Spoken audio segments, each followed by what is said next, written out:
Could Aston Villa be the surprise package of this coming season for all the right reasons? Hey guys, welcome back to the channel. Welcome to another video. That's the question I'm asking today.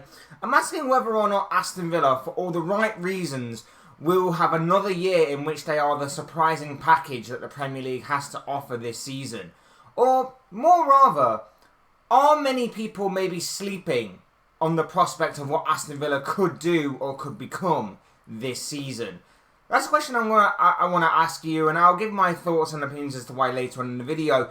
But before we go any further, I would like to remind you, please like the video if you haven't already. Subscribe if you're new or want to see more content like this. Both things always and forever be greatly appreciated. And of course, I encourage you to get involved in the comments section as well. Do get involved down there. I'm sure you have a lot of interesting thoughts, comments, opinions, predictions, feelings, whatever you want to call it, in regards to Aston Villa, the season that was last campaign, the pre-season that is currently taking place right now, and of course maybe predictions for the forthcoming season as far as what Aston Villa are concerned. I'm sure they will make for great and interesting reading, so do get involved down below. But without further ado, let's go on with the video so I can explain more of what I'm talking about when I talk about Aston Villa and maybe being a bit of a surprise package this season. We of course know what happened last campaign. Last campaign, of course, Steven Gerrard started off as the manager, and partway through the season, he was sacked and replaced by Unai Emery. Many people believed the damage was already done from what Gerrard had tried to do, but ultimately failed to do. And that Emery's appointment, whilst being a pretty shocking appointment, I guess, by many people's imagination and by many people's thoughts. Like, I don't think many people really expected Emery to A, return to the Premier League after what had happened at Arsenal, and B, to leave Villarreal, where he seemed quite comfortable, and he seemed obviously to be finding his rhythm again after losing it at Arsenal. Obviously won the Europa League with the Spanish side and everything. So it was a pretty shocking appointment in that aspect, and it also showed a bit of ambition from Villa to not go for another up-and-coming or seemingly up-and-coming manager similar to Gerrard, but they went with a more tried and tested experience and, of course, serial winner in Unai Emery, of course. So it showed a bit of ambition there, and I think many people were shocked, but I don't think many people were expecting them to have the end of the season that they did. Many people probably expected them to have a safe season, a middle-of-the-road kind of season from that point forward. They thought maybe that, like I say, the damage was already done from Steven Gerrard, and that Emery would steer Villa to safety, but they wouldn't be pulling up any trees or they wouldn't have shocked anybody. Of course, what we now know is that that wasn't the case, and Villa went on an unbelievable run towards the end of the season that, of course, helped them get into the Europa Conference League. A 7th place finish, a brilliant standing at the end of the campaign, a brilliant finish, and obtaining European football, regardless of what kind it is, for Aston Villa for the next season. And it gives them a sense of optimism and excitement that Villa can continue to grow from there. And it, like I say, it was a brilliant end to the season by Villa. And it was incredible to watch how quickly Unai Emery took to Aston Villa, and simultaneously how Aston Villa, and of course mostly the squad, took to Unai Emery and of course took on his philosophy, his ideology, and quickly you saw big changes from the Gerrard era going into the Unai Emery era, and it was pretty incredible to see how quickly that took. Some managers, of course, take time, and I'm not saying that this should be the measuring stick for all managers to be an instant hit and an instant success and to hit the ground running, but it was incredible to see how quickly everything changed for Villa once Emery came in, and there was a bit of stability there and there's a bit of experience there within the managerial ranks and the managerial hierarchy there at the club. So it was pretty incredible to see overall. Unai Emery, like I say, an experienced manager, a serial winning manager, won the Europa League multiple times. So going forward, it does show Villa had some ambition and they had some sort of clear, bigger picture with Emery being appointed as to where they wanted the club to grow. And immediately, right off the bat, like I say, obtaining European football, regardless of what kind it is, in the Europa Conference League is a big opportunity for Aston Villa. But not only that, they already have a head start because they've got a manager there who has been there and done it all. All right, it's in the Europa League, but if we're to believe in European football in tiers of play in football, the Europa League obviously is the second tier European competition. They already have a head start if they're going to be going to the Europa Conference League for next season. So it's a big opportunity for Aston Villa to obtain some silverware for next season, and they have the manager that can obviously help them do that. And you would expect with them being a Premier League team anyway to be one of the top contenders for that for that trophy anyway. And look what it can do to a team. Okay, West Ham may have not had the best of domestic campaigns last season, but they don't care because they ended up winning the Europa Conference League. And you saw how much it meant to the manager, David Moyes. You saw how much it meant to the players, including the former captain, former West Ham player, Declan Rice. You saw how much it meant to him, and you saw how much it meant to the players as well to obtain some sort of European footballing trophy. Because, you know, with all due respect, these teams are highly unlikely to play in the Champions League, or at least to get into a Champions League final where they have the chance to win it. So that's with all due respect. Like, obviously, stranger things have happened and everything. But for some of these players, it might be their only opportunity of European silverware. Not to be, of course, too harsh on the situation or anything, but you saw how much it meant to them, and it created such an amazing feel-good moment. And it was a beautiful moment within football at that. So it could definitely be an opportunity for Aston Villa going forward. And like I say, they have definitely the right manager to do it. The questions were how were Aston Villa going to grow? How were Aston Villa going to evolve? Who did Emery like? Who did Emery not like? Who does he want to move on? Who does he want to bring in? We've seen in pre-season, it's very optimistic and exciting if I'm from the outside looking in as far as what Aston Villa are concerned. Admittedly, I haven't seen as much of Aston Villa in pre-season as I maybe would have liked. I've not seen a great deal, but I do know I do know that their matches have been seemingly exciting. There was a 1-1 draw with Walsall at the beginning of the pre-season campaign, followed by a 3-3 draw with Newcastle, a 2-0 win over Fulham, and then another 3-3 draw with Brentford. So, from the outside looking in again, and from the brief kind of overview you can cast, at least they're playing teams that they're going to be challenging this season and that are going to be in the Premier League this season. So you can read a little bit more into their pre-season games, obviously with the Walsall game as an exception.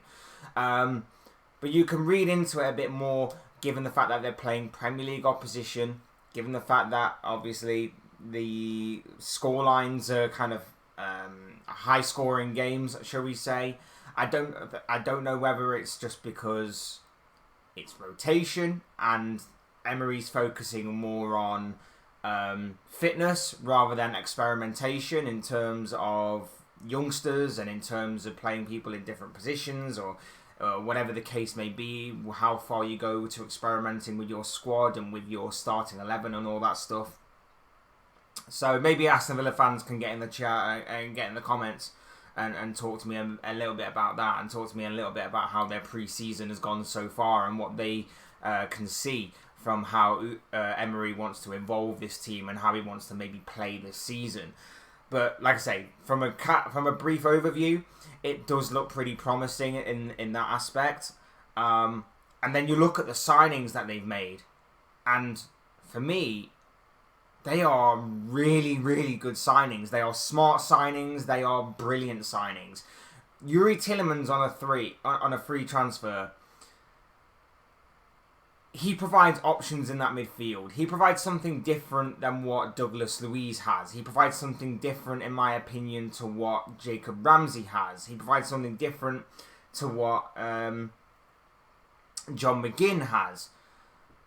I think he's just got a little bit something different. He may not be the most hard-working of players, and he may have down tools a little bit at Leicester last season when his head was turned by the possibility of leaving the club A move that never really materialised, and then of course I think he just went downhill from there. But maybe with a sense of focus, maybe with a new lease of life, maybe with a fresh start, maybe with a manager that basically demands discipline and demands a certain level of expectation, he can reinvent himself and he can restart again and he can be resurrected and reborn.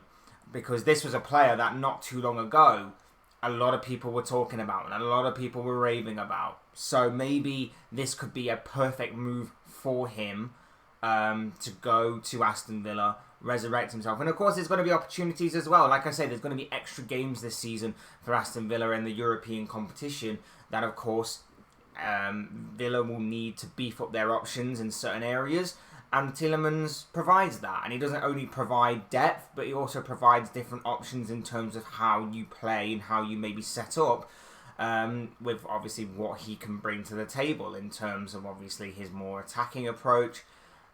He's not afraid to shoot from distance. We saw that in the FA Cup final a couple of years ago.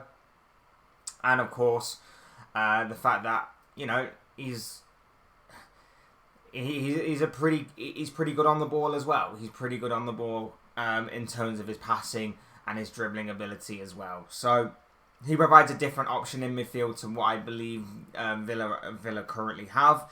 You then look at the second signing that they made in Pau Torres. For me, perfect signing. They needed to beef up that defensive position. They bring in a leader. They bring in a solid centre-back that was highly rated and highly sought of by a number of Premier League clubs, not just Aston Villa, but the likes of Tottenham and Manchester United, of course, have of course been linked with him in previous years as well.